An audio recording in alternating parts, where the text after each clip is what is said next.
Okay, we're live. Do you hear me?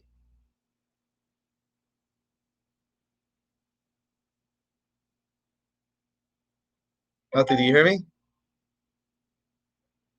Okay. So I want to welcome everybody to another beautiful virtual event. Thank God we've already been having many live events, but now everything is virtual and live. So we look forward, Rabbi Weinfeld and Rabbi Sternberg, we look forward to having you over here for a live event very soon. But we very much appreciate you taking your time to share with us this incredible story. So as many of you have been hearing between Mincha Ma'ariv every night, the laws of Pesach, the laws of Passover, and we're not allowed to own any chametz over Passover, and we therefore sell the chametz to a non-Jew. The question arises: what happens if someone did own chametz over Pesach? Someone did own beer over Pesach. What happens to that beer now? And we know, as we learned, that beer, if it's pure beer, that any chametz that was owned by a Jew on Pesach can no longer be used. It's considered chametz. Even if they give it away, it can't be used any longer. And so, in this case, we have a company that was distributing beer owned by a Jewish person. What happened to that beer? And so, we're going to find out through a series of Hashgacha Pratis, of divine providence, how two rabbis in Brooklyn prevented a post-Passover fiasco, which could have left many feeling dry. And nothing can get in the way of a Chabad rabbi when they're doing the Rebbe's work. Nothing can get in the way of accomplishing the Rebbe's work, not even a cement truck. So without any further ado, Rabbi Sternberg and Rabbi Weinfeld. Thank you, Rabbi Kievman. Good evening, all. So this story happened a little over 3 years ago in 2018. It was the Shabbos before Pesach. Rabbi Weinfeld and I were congregates in Beis Eliezer, Yitzchok, a shul in Crown Heights, where Rabbi Daniel Levy of blessed memory was our rabbi. Rabbi Levy was also the head of the worldwide kosher certification agency, the OK. Now, every year, the Shabbos before Pesach, Shabbos HaGadol, it is customary that the rabbi of the shul gives a speech going over the laws and customs of Pesach. Many years, there are customs that are particular to that year. For instance, this year, the first day of Pesach is, Erev Pesach is on Shabbos, so there are many customs that pertain to this year. Anyway, so that year, Rabbi Levy gave his yearly Shabbos HaGadol speech, and he was going over all the customs of Pesach and all the laws and about the Seder. Towards the end of the speech, he brought up a new development for that year. He said that it came to the attention of many kosher certification agencies that the largest beer distributor in New York State is the company is owned by a Jew, and the majority of beer that is distributed in New York State goes through his company, and he refuses to sell his chametz. Many rabbis and organizations and agencies have attempted to contact the owner of the company, and he just refused to sell the chametz. The kosher certification agencies had a conference call before Shabbos, and it was decided that on Monday, this is Shabbos, on Monday they're going to come out with a public letter notifying the public that any beer that was not bought before Pesach and sold to a Jew would not be able to be consumed for about 45 days after Pesach. Now, this creates a couple of issues. One is for the store owner, who has to spend extra money on inventory to buy an extra 45 days worth of beer instead of just buying 2 weeks at a time. And physical storage space is another issue. But another issue, and even more important, is that many kosher consumers would unknowingly be consuming beer that was not sold over Pesach. If a college student goes into a bar or a young couple goes for a night out on the town, and everyone knows a Core Light is kosher and a Miller is kosher, and unfortunately they would be consuming beer that was not sold for Pesach. And chametz that was possessed or controlled by a Jew during Pesach is strictly forbidden after Yom Tov. So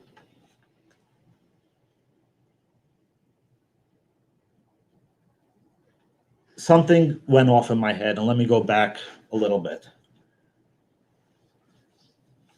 Between the years of 2002 and 2006, I worked for a large food and beverage distributor in Brooklyn, and I was their IT manager. We used a software that was designed for beer distribution, being that our business model was very similar to a beer distribution company. So we used the beer distribution software for our business. And every time I would call the software company with an issue that we were having, they would say, look, if it's good enough for Manhattan Beer, it's good enough for you. And while I was working there, it was a constant mention about Manhattan Beer, how big they are and how large they are. They were the biggest in the industry. In any case, every year while I worked there, I would travel to Baltimore for a user conference for the software that we used. And needless to say, at a conference of beer distributors, there weren't many frum-looking Jews in the crowd. And there was one other frum Jew with a kippah that was there. And I introduced myself. He said his name is George Wertheimer, and he is the CFO of Manhattan Beer. I was very impressed that Manhattan Beer had a frum CFO.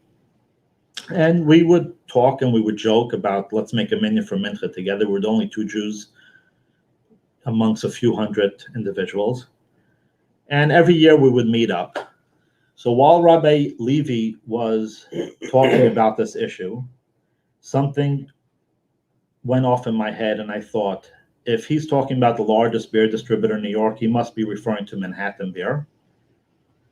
And I know George. I'll call George. He's the CFO. I'm sure he could persuade the owner of the company to sell the chametz. I was sitting next to Rabbi Weinfeld during the speech, and Rabbi Weinfeld turns to me and says, I am sure that no one explained to this owner of the beer company in a way of chassidus, in a warm way, what the significance is of selling the chametz and what the repercussions are of not selling the chametz. And he said, we're going to find a way to do it. And I told him, I think I know how to fix this. After the speech, I walked over to Rabbi Levy, and I asked him, are you referring to Manhattan Beer by any chance? And he said, yes. How do you know? I said, well, I have a connection to Manhattan Beer. I know someone who worked there. I'll hire up. I'm going to call him after Shabbos. I'm sure he could get this done. Rabbi Levy was so happy, and he said, anything you need, just let me know. Let's make this happen. Immediately after Shabbos, I started working the phones. I did not have contact information or a number or an email to Mr. Wertheimer. I made a few phone calls only to find out that Mr. Wertheimer no longer was employed with Manhattan Beer. So now I'm back to square one. Nevertheless, I figured, let me try to call him and see what he has to say about the matter. He was there for many years, and perhaps he still has a good connection with the owner, and maybe he can make something happen. Sunday morning, I sent Mr. Wertheimer an email, and I said, hi, it's Nussi Sternberg. We met a couple of years ago at the user conference in Baltimore. I have something important to ask you. Could you please give me a call? About an hour later, Mr. Wertheimer called me, and I said, look, there's a problem this year. Rabbi Levy mentioned in shul about the beer not being sold for chametz. You got to help.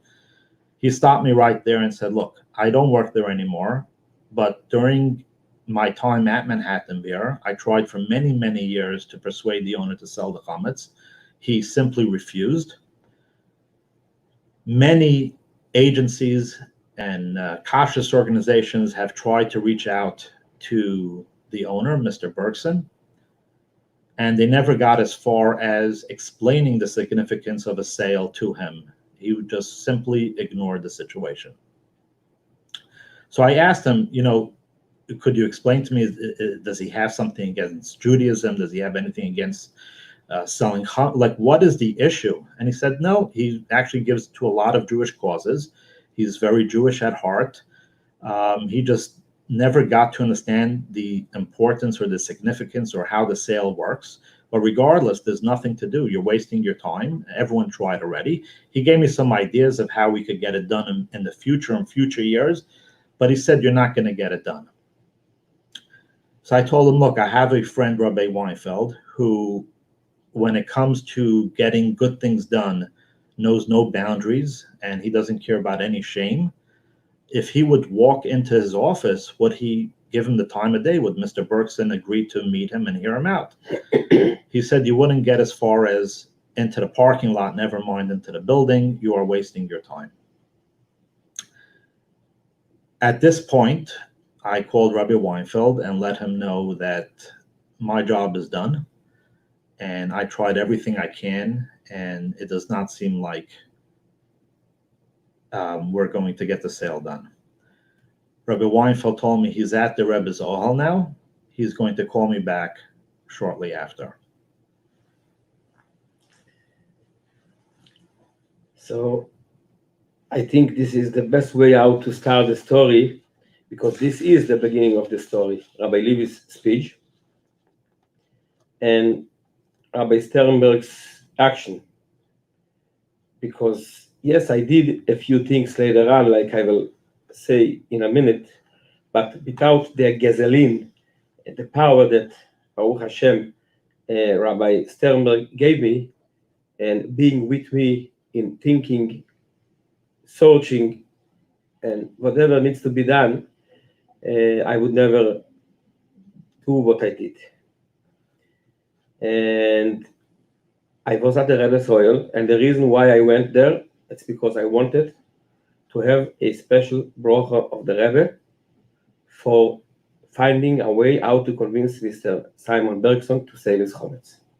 Not only that, when I went out from the oil, after I was davening at the oil, saying a few kapitlach tehillim, I wrote a letter for the Rebbe, to the Rebbe, and I asked, please, Rebbe, I ask Hashem and the Rebbe, they should give me a way, a siman, how to approach Mr.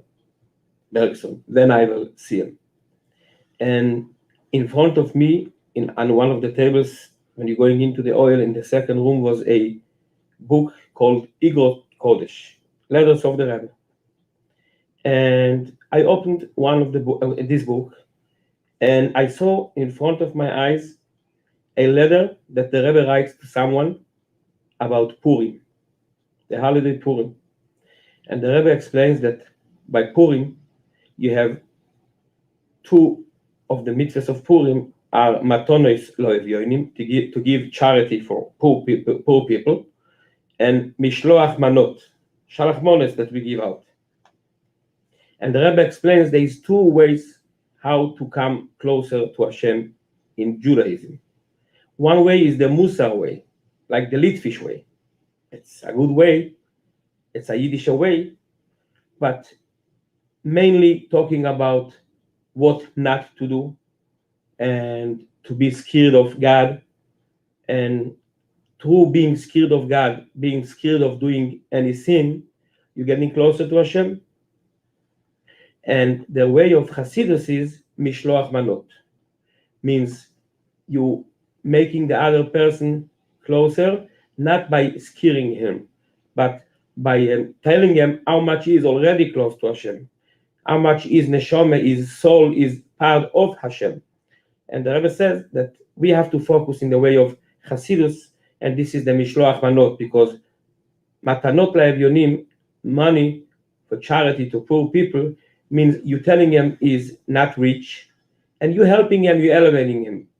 By Shalach Mones, when we give out a cake, something that we cook, a bottle of wine, to another person, we are telling him, you are like me. I'm giving you something that I made in my own kitchen, and you can have it. Or any spiritual way that we're getting another Yid, another Jew closer to us, closer to Hashem. So when I saw this letter, I said, I have a way how to speak with Mr. Bergson, just to open his heart, to reveal his connection with God, that it's anyway somewhere in his heart. I just need to reveal. And I decided that because the Rebbe wrote about Shalach Mones, Purim, even if it's already a few weeks after Purim, still I'm going to bake. And I am a good pastry chef. And I was in the Israeli army for 4 years. So almost a year, I was working as a rabbi of a huge kitchen. And I was watching them, what they're doing. And we had a very, very good and professional pastry chef in the army. And he was teaching me a lot of stuff. But still, I decided that I have to make a kokash cake. It's like a chocolate babka. Why? Because it's a like European style of a cake. And Mr. Sternberg already told me then that he saw online by Rabbi Google that Mr. Bergson was born to parents that they were in Auschwitz for a few years, and he was born in a camp after the war. So I said to myself that a good hot kokash cake will always go into a heart of a European Jew. So I was driving to New Jersey to a wedding hall that is under the supervision of the OK, because I had a few rabbis working there and I needed to supervise them. And I got permission from the owner of the kitchen, the owner of the caterer, to bake in the pastry kitchen. And I made a kokash cake. And then I asked Mr. Sternberg, maybe you will remember better exactly what I asked you and how was what are the details about. I think I went to the offices first. Please. So Rabbi Weinfeld said from the Ohel he's going to go to Manhattan Beer. He said, you know what, I bet you a guy that does $750 million in sales, works on Sunday, I'm going to go to his office. Perhaps he's there. You got to understand, this is Sunday before Pesach. It takes time to get the contracts together, to get the sale valid, to let people know that the sale happened so people could buy the beer. A lot of moving parts had to come into place. So time was of the essence, and Rabbi Weinfeld decided he's going to go to Manhattan Beer to see if Mr. Bergson's in the office. He asked me to get an address to their facilities, which I provided to him. Rabbi Weinfeld arrived there, and he, like Mr. Wertheimer said, he wouldn't be able to get past the gate. And the guard tells him, no, there's no one in the office. It's Sunday. If you won't, come back tomorrow. At that point, Rabbi Weinfeld asks me if I could get a phone number to Mr. Bergson. Now, again, this is a CEO of a huge company. He says, look, I want to go to his house. If I can't find him in the office, I'm going to go to his house. So this did take a lot of chutzpah. But again, when Rabbi Weinfeld's trying to get something done, nothing will get in his way. And within a few minutes, I was able to locate an address to Mr. Bergson from information that I gathered earlier in the day by talking to different people. I was able to narrow down an address in Manhattan where I felt was the correct address to Mr. Bergson. Rabbi Weinfeld drove from Manhattan Beer in the Bronx to Upper Midtown Manhattan, and arrived at Mr. Bergson's apartment building. I don't usually go into private buildings with no permission. I grew up in Yerushalayim, and my mother was teaching us, where you don't belong, you don't go in. Yet, in Yerushalayim, there is a famous say that by night, when you want to close your window, you have to ask your neighbor to take out his nose, because we all stick the nose by the other person's apartment. But we don't do like that. But here, we're standing a few days before Passover, and we need to get it done. And I felt that Hashem and the Rebbe are with me. So I went into the building right when I was in the front, by the front door. So the doorman opens the door because he understands that for sure that I have an appointment with someone in the building. Nice building, a beautiful lobby. And I went directly to the front desk and I spoke to the guy, a very nice guy. And I said to him, hello, mister, I'm here to see Mr. Simon Bergson. So he said, what's your name? I said, tell him his friend Kalman is waiting for him at the lobby. And then he calls. Then he picked up the phone to call upstairs. I understood that Mr. Bergson is upstairs. And why? If you know the style, how it goes in such a building, it's a building that they have 2 or 3 families. And the doorman downstairs or the front desk man, they are like dorm counselors. They know who is in, who is out, when they go, when they come. They know everything. If he is calling, means someone is upstairs. And he calls upstairs and he's speaking to someone.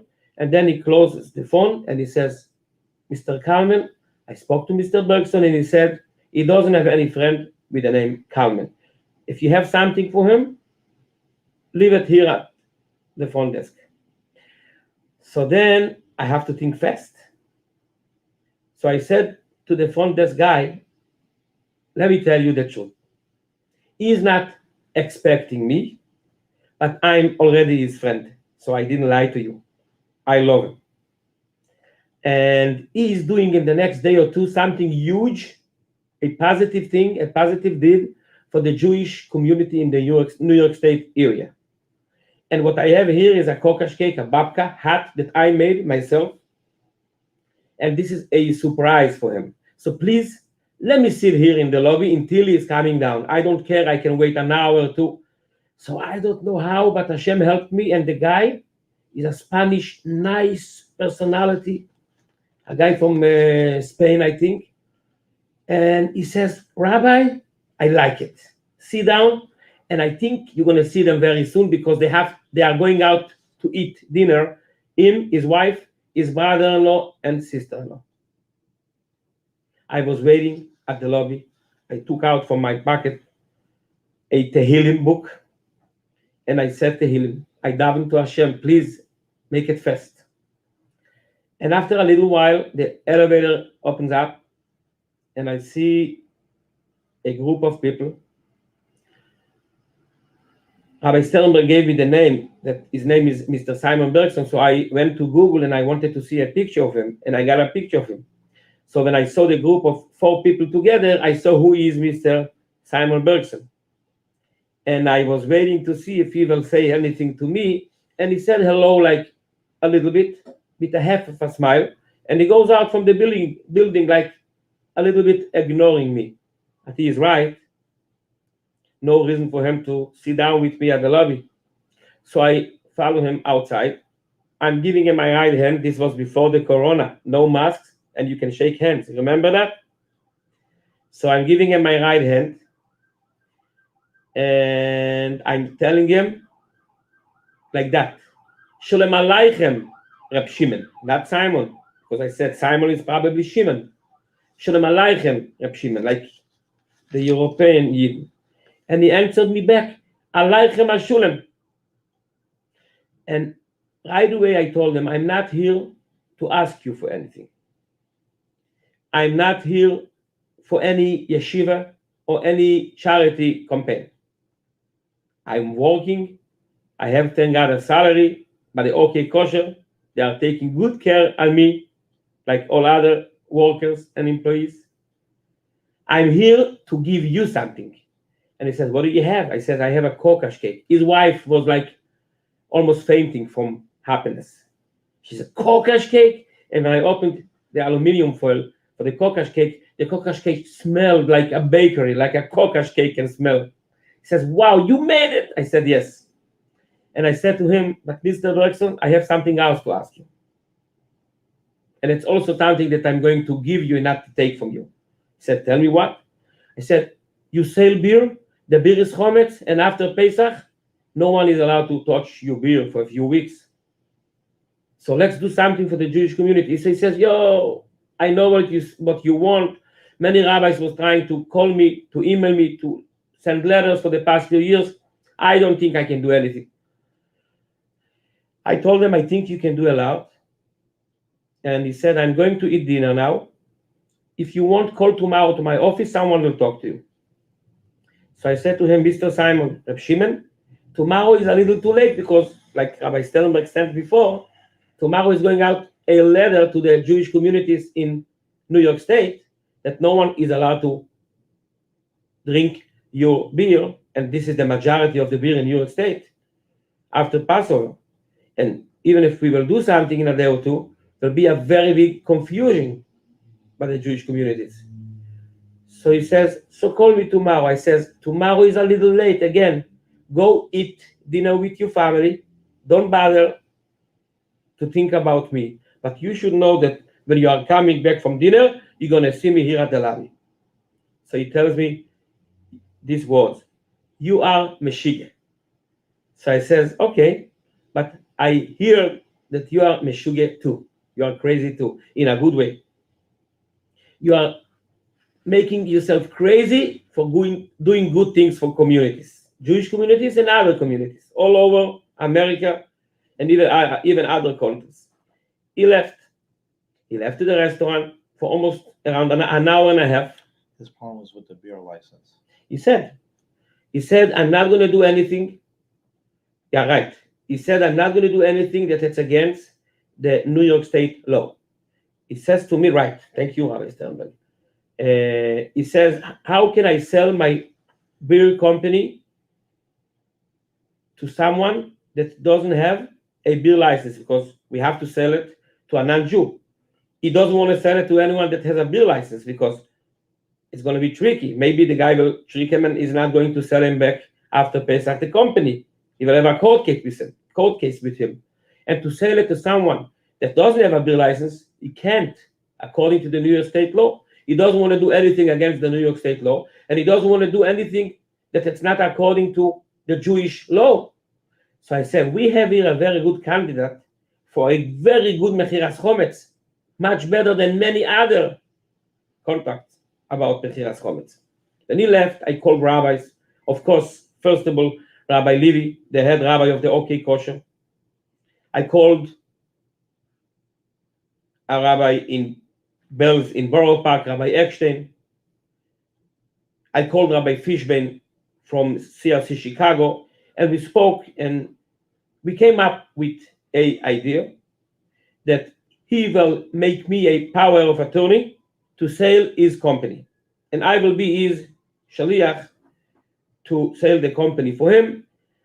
We don't have the whole night to speak about the halacha part about the Mechiras Chometz, the sale of the Chometz, because I have a whole class that I can give for 3 hours about the details of the Mechiras Chometz, beside the history of Mechiras Chometz from many, many, many years ago, and the steps, how everything went more and more details until that we're doing what we're doing now with the rabbis. But when he came back, he was a little shocked that he saw me at the lobby, because he didn't believe that I will really sit down at the lobby. When he came back to the lobby, I told him I spoke to rabbis. There is a way how to do it. So he says, if you are serious, come tomorrow at my office, 1 p.m. I have nothing to take over. So one more detail was that the rabbis decided that the sale can't be to just any guy. Being that we're selling the entire company, not just the chametz, it needs to be to a guy that works. The solution, the remedy to the problem of selling the company to someone that does not have a beer license was to sell it to a guy, to a non-Jew that works for Manhattan Beer, because the license is for the company, not for the individual. But the rabbis, the Rabbanim, felt that it has to be a higher up in the company, not any low-key employee. It has to be someone that knows about the buying and selling of the product, someone who's involved in the top. So a little research got us a name, Mr. DeLuca, who was the VP of sales. And a VP of sales would know a lot about the sales and about the purchasing of the company. And when Rabbi Weinfeld told Mr. Bergson, this was Sunday night still, that it will Bill DeLuca be in the office? He says, how do you know my employees' names? He was like, what's going on here? You know my address, you come to my house, you know who works for me, you know more about my company than I do. In any case, we arrive at Manhattan Beer at 1 o'clock, and we get into the parking lot past the guard, because we told him we have an appointment with Mr. Bergson. We come into the building, a beautiful big building, and we go to the receptionist, and we're all proud. And you need to understand, all the rabbis are waiting for us to get the sale done so they could publicize the letter certifying that the beer has been sold for Pesach, so all the supermarkets could adjust accordingly. We come to the front desk and we say, we're here to see Mr. Bergson. And the woman says to us, Mr. Bergson's not in today. He's not expected to come in today. Okay. So we figured we'll meet with the guy and do the sale somehow remotely. We'll figure something out. We say, how about Mr. DeLuca? And she says, Mr. DeLuca is out of town. So here we look at each other and we don't know what to do. You know, we told everyone we're coming back with a sale today. And we were caught off guard. So we decided we'll sit in the lobby and wait. We can't give up now. We're waiting for about a half hour, and we're just wondering what's going to be now. Did he trick us? Did he know we're coming, and that's why he didn't come into the office? At 1:30, Mr. Bergson walks in, greets us very, very, very warmly, takes us upstairs to his conference room, and we ask him, what do we do? Mr. DeLuca is not in town. So he says, I have something better for you. I have the chief operating officer, Mr. McBrien, and we'll do the sale with him. So needless to say, a chief operating officer knows everything about what's going on in the company, and that would be a perfect candidate. Obviously, as Chabad Hasidim, we brought tefillin with us, and Rabbi Weinfeld asked Mr. Bergson, could we start with putting on tefillin? And he said, sure. And he let us know that this was the first time in 53 years that he put on tefillin since his bar mitzvah. He explained to us that he went to Hebrew school, he davened on his bar mitzvah in shul, he read the Torah, the Haftorah, but nothing since then. He put on tefillin with some tears in his eyes, and he remembered parts of the Shema. And then Rabbi Weinfeld danced with Mr. Bergson. They made another bar mitzvah. And then we sat down at the conference table, Mr. McBrien, Mr. Bergson, Mr. Bergson's son, Alex. And Rabbi Weinfeld went over all the details of the sale. He read the entire contract to him and explained to him this is a true sale, that you're selling the company to Mr. McBrien for the entirety of Pesach. And maybe you want to explain. You're doing well. I'm doing well. Okay. You don't show pictures? Not sure. Moti, are you showing any pictures? In any case, Mr. Bergson was very, very sincere about this. I was, pinching myself. Is Rabbi Weinfeld saying too much about the sale? Maybe don't say everything. Maybe it's going to scare him off. Rabbi Weinfeld did it properly. He read all the details, explained everything, how it's a barter, and how by picking up and making a kinyan, he's going to be selling the company, the whole 9 yards. And Baruch Hashem, shortly after the sale was done, and we stayed around, we schmoozed, ate some kakash cake again. Matzah. We gave him matzah, and needless to say, we were very, very pleased.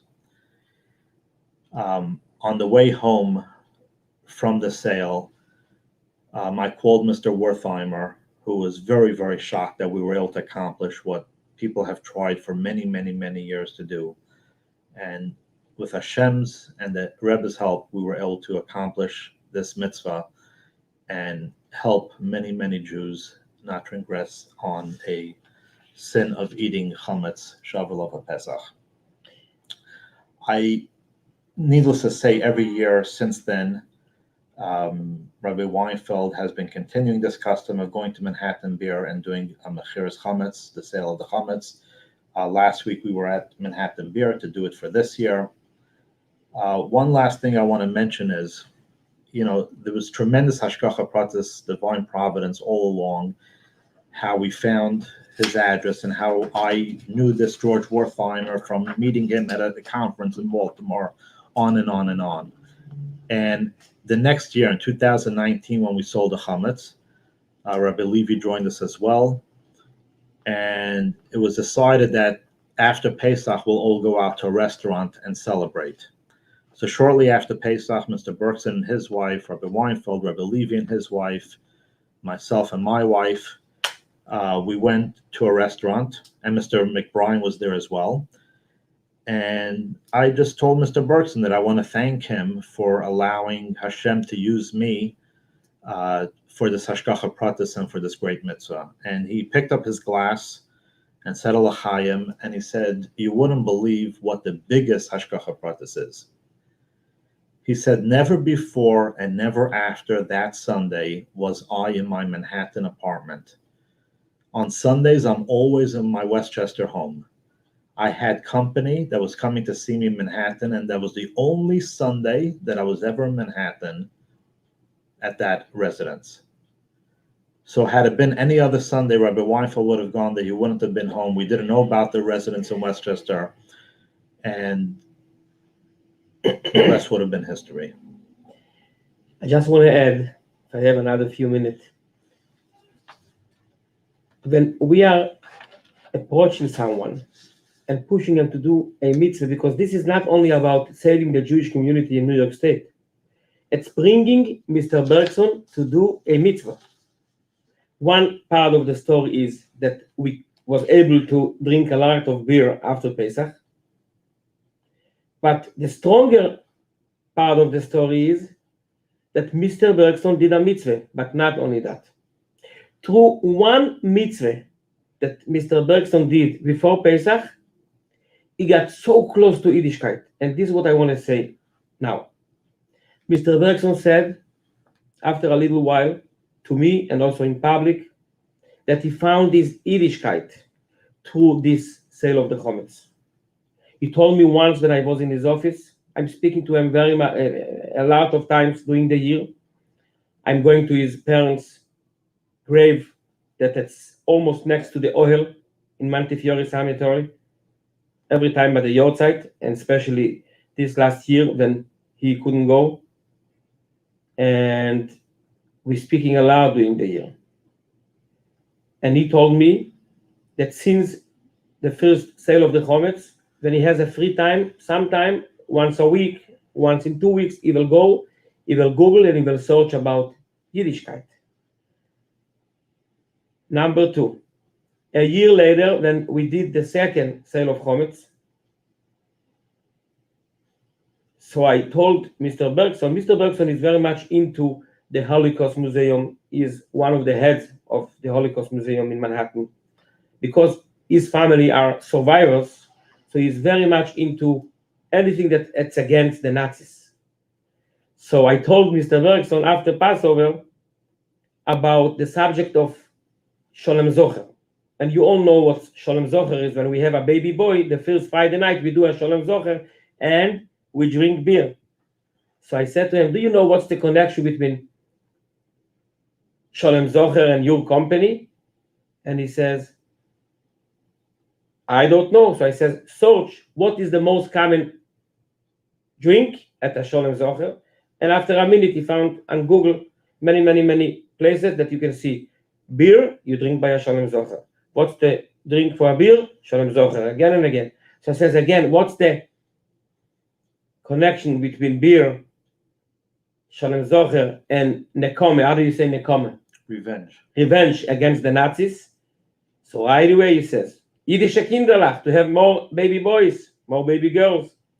So he says, if this is the case, I want to give, this is what he says, I want to give to all Sholem Zochers next week, the week after Pesach, in New York State.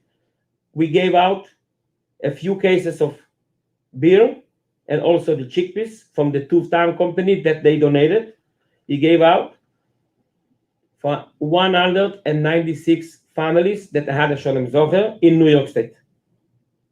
Number three, when me and Rabbi Levy went to Israel a year and 3 months ago for a wedding ceremony in Israel for Mr. Bergson's daughter. And I asked the chosen to put on tefillin before the ceremony, and he did. But then Mr. Bergson did, and then Alex, the son, and the other son, Mordechai, and over 15 or close to 20 people after was standing on the line, instead of just saying, dancing, drinking l'chaim, waiting, when can I put tefillin? And this is because Mr. Bergson did it. Number 4, and the last for now. When I did the Shalom Zocher project with Mr. Bergson, and Mr. Sternberg, Rabbi Sternberg helped me with the beer, with the distributing and giving out. When I did it then, I gave out an email address that if you have a Shalom Zocher this coming Shabbos, a newborn boy, email me. And I made a special email just for the Shalom Zocher because I didn't want to have emails all year around just for babies. I want to have more babies, but the Jewish community is Be'ezrat Hashem, but without emails. And I got a lot of emails. I think over 250 emails. But some of them were in New Jersey, and he said, I'm not giving in New Jersey. I don't have a beer license in New Jersey. I'm giving out where I'm selling the beer. Fair enough. One of the emails was from a guy in Monsey, New York. And he says, hello, Rabbi Weinfeld. Thanks for what you're doing. Thank Mr. Bergson in my name also. But I didn't have a baby boy. But 2 years ago, I applied for a job to be a truck driver to give out beer for Manhattan Beer. They asked me to come to an interview, and I came to an interview. Everything went well. The last question was, would you be willing to work on Saturdays? And I said no. And they said, so we can't really give you a job because the most busiest day to give out beer in the week is Saturday. So he asked me, please, can you speak to Mr. Bergson? Maybe they can rethink this point. The same day, I was in Manhattan Beer headquarters offices to take another shipment of beer for the Shalom Zochers. And I met Mr. Bergson together with another few employees, like the chief operation manager and others. And I said to him, I have an email that I want to show you. And I showed him the email. And he gave a statement. And he says, from now on, anyone that wants to work for us without working on Shabbos is very welcome. So one mitzvah that he did, or by me spending 2-3 hours at the lobby in the most busiest week for me as a rabbi in the OK Kosher before Pesach, most busiest week in the year. But we're doing sometimes little things. We think it's little things. Every little thing, not only count, can turn over a whole world. So this is what I want to conclude with, to push and to approach and to really ask everyone to always think, how can we affect in a positive way other people by saying a nice good morning, by making a smiley face, by saying, if someone is asking me, can you help me with that? If I can, just to say yes, and he should feel that he did you a favor by asking you, like saying, thanks for asking, of course I can do. If you can't, you can't. But if you can do it with a smile.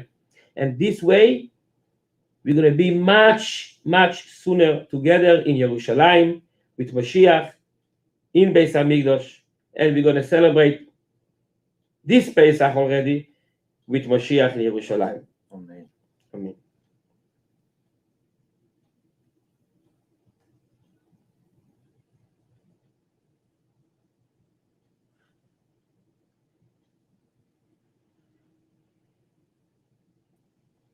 Sorry about that. So again, thank you so much for sharing with us the incredible story of an inspirational story of a beautiful Jew.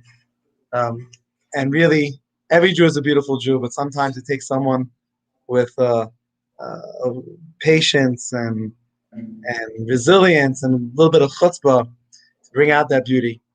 And you being dedicated to the work of the Rebbe, which today is the Rebbe's birthday, so there's no better day to celebrate such a success story, such a beautiful story. So again, big thank you for doing this story, for making the story take place, most importantly, and also for sharing it with us. Hey, you and everyone watching, have a Chag Kashrus Sameach, a happy Kosher Pesach, Kosher Pesach, and we merit that this Pesach we celebrate in Yerushalayim, the coming of Mashiach. Rabbi Kivman, can you hear me? Yes, I do. Can I ask you a favor to take another 2 minutes from everyone, because we are close to Pesach and we need to do the preparations for Pesach, and more close to Pesach is more pressure.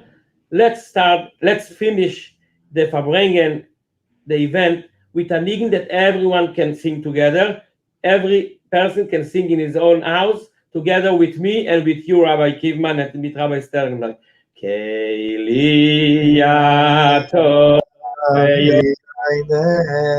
May you join me? Eloi kai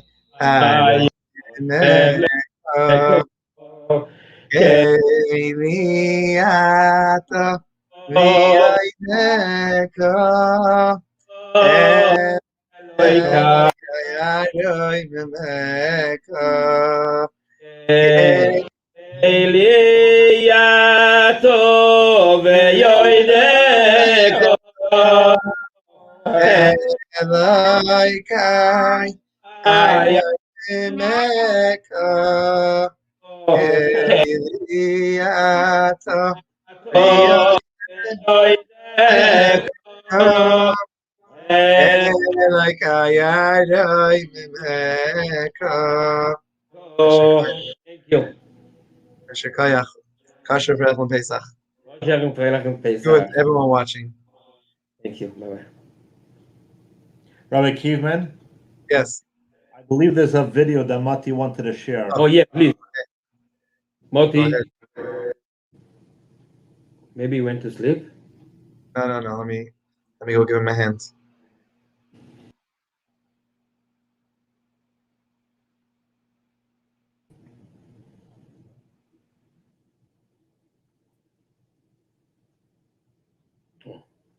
When he said that he was stalking me when he met me, or I think actually it was Rabbi Levy who said that. I am fortunate enough to have 2 homes, one in Manhattan and one in Rockland County. And I live in Manhattan Monday through Friday traditionally, and I live on weekends up in Rockland County. So it's very unusual for me to be in my apartment in the city on a weekend, but coincidentally, and I don't know why it happened or how it happened, or maybe he spoke to Hashem and figured out where I was that weekend, exactly. The doorman downstairs rings upstairs and he says, your friend Kalman is here to see you. Kalman is not a usual name. I don't have any other friends named Kalman. This is the first Kalman I ever met. But I told the doorman, I said, I don't have a friend named Kalman. It must be in a different apartment. And that was it. We didn't speak. And about 20 minutes later, I was there with my wife and my brother and his wife, and we were going out to dinner. We went downstairs in the elevator, and I happened to notice in the lobby a man with a black hat and a beard, and he's sitting on the couch. And I connected for a second thinking, is that the Kalman that the doorman was referring to? But I didn't pay any attention to him. I just kept walking by. Apparently the doorman must have said to Kalman, that's Mr. Bergson. And he came running after me in the street. And he came in running after me in the street almost like I'm a shigger. You know, and it was like, but he was very polite. Excuse me, I don't mean to offend you. You know, I know you must think I'm a shigger. My name is so-and-so and everything. I'm Rabbi Weinfeld, and I need to speak to you about Pesach. Now, I had been getting some rumblings and some phone calls in my office about Pesach, and I didn't really know what was going on. And Rabbi Kalman started explaining it to me. And being the type of Yiddish boychik that I am, and being raised the way I was by my father, who was a Berina, a survivor, as was my mother, I said, Rabbi, let's zugme I said, ach, toch is auf den Tisch. Wie viel darf this cost me? How much is this going to cost me? All right. And he said to me, no, this is not for money. This is for the Jewish community. And I asked him to explain what was going on. He briefly explained it. I said, I'm going to dinner. Maybe I'll talk to you some other time. We went to dinner. We came back. Kalman was still sitting on the couch waiting for me. I said, Rabbi, if you're serious, come to my office tomorrow. I gave him my business card. He said, what time? I told him what time. And I thought that was the last time I was going to see him. And sure enough, he came to my office the next day. And he explained that, well, first we had to put on tefillin. Then he explained everything to me. Then we had to dance a little bit together. Then we had to have a little party. We had to have a little schnapps, right? There's nothing wrong with a little schnapps every once in a while, right? Kalman said that he has learned a lot from me. I've learned a lot from him. I've learned that, first off, when you said that Hashem helped you find me, I think you helped Hashem find me. It was the other way around.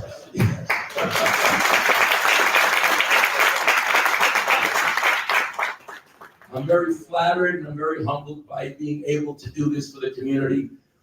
Yes, of course, I grew up as a Jewish child in Brooklyn. I am not as observant as everyone in this room is. I made a comment once to Kalman about that. He said, no, Simon, you are observant. You are observant in your way.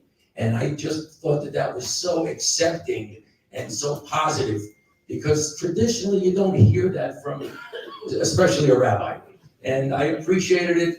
I continue to do, but the best thing that my wife appreciates, by the way, is that now every year I go on vacation for Pesach.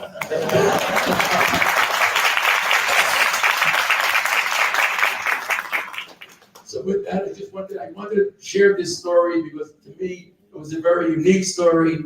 Rabbi Kalman Weinfeld is a very unique individual, just very different, but very different in a very positive way. I'm proud to say he is my friend. He's the rabbi of Manhattan Beer District. Thank you very much.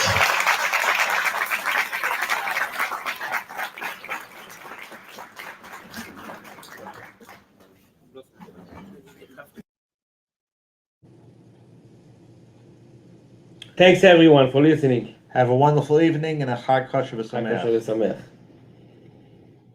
Hi, Chaya. All the best.